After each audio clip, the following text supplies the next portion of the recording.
there it is, up ahead.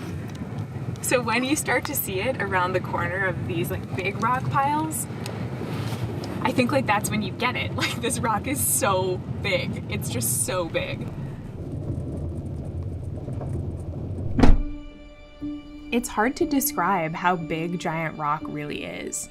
Geologists generally say that a boulder is a rock that's been moved by glaciers, shaped by erosion, and has a diameter bigger than 10.1 inches. Giant Rock is way, way bigger than that. It's so big that humans basically disappear next to it.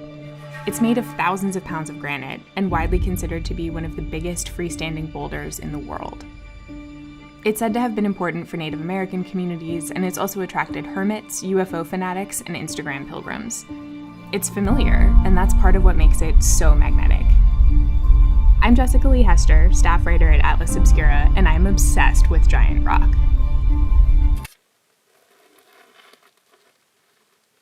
Back in the 1930s, a prospector named Frank Kritzer used dynamite and pickaxes to burrow an apartment under the rock.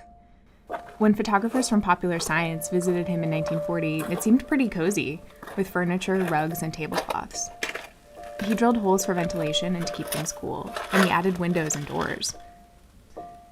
He was pretty much alone under there, but he tried to make the boulder a place other people would visit, with simple, unpaved roads, an airstrip, and a picnic area. Kritzer was definitely a recluse, and a lot of folks thought he was odd. And as World War II progressed, some wondered, given his supposed German heritage and his interest in radio, if he was also a spy. When authorities came to question him in 1942, he died somewhat mysteriously in an explosion below the rock. It wasn't abandoned for long. George Van Tassel, who had been a friend of Kritzer's or at least met him a couple times, felt something special and weird out there. He leased the property from the Bureau of Land Management and claimed he'd been visited by tall, tan aliens from Venus who told him that humans could stay young by absorbing electrostatic energy and recharging like batteries. He began building this big wood dome called the Integratron a couple miles away to try and generate that force. From the 1950s to the 70s, he also became a patron saint for UFO enthusiasts who came to Giant Rock for huge conventions. Thousands of them sat on folding chairs all around the rock, and sometimes in Kritzer's old apartment beneath it.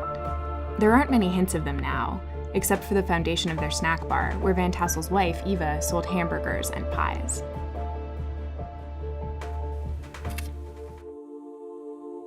Oh, there's a hotel pen. That's funny. But people still come here, and they leave traces all over the place. The Giant Rock hashtag on Instagram is full of big trucks, dust-caked ATVs, and lots of selfies.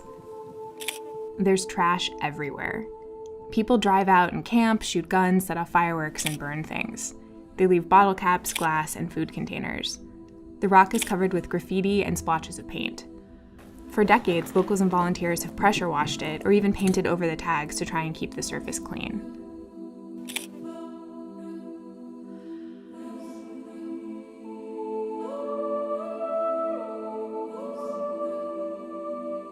The rock is changing in bigger ways, too.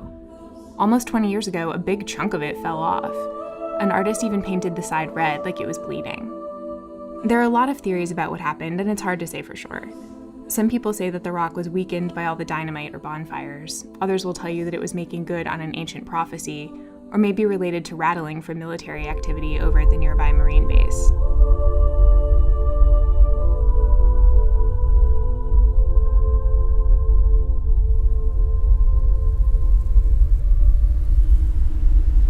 Rocks remind me that the really, really distant past is real. I know that Lake Erie and the other Great Lakes took shape around 14,000 years ago when the glaciers retreated, but that feels pretty vague. It's hard to imagine what it smelled like or looked like or sounded like. I can't really put myself there. I love rocks because they remind me that those eras happened, beyond textbooks and the stuff in movies and museums. Geology can be this window way back in time, which helps me imagine a world I've never seen in a really physical way. That's why Giant Rock is a place I want to go back to over and over and over. I love the lore about aliens, and I do kind of want to live like a lizard finding shade out in the desert. But the rock also makes me feel like I'm dropping in to visit the past and watching it change. Thanks so much for watching. Subscribe to our channel to see more videos like this one and hop into the comments to tell us which geological oddity we should check out next.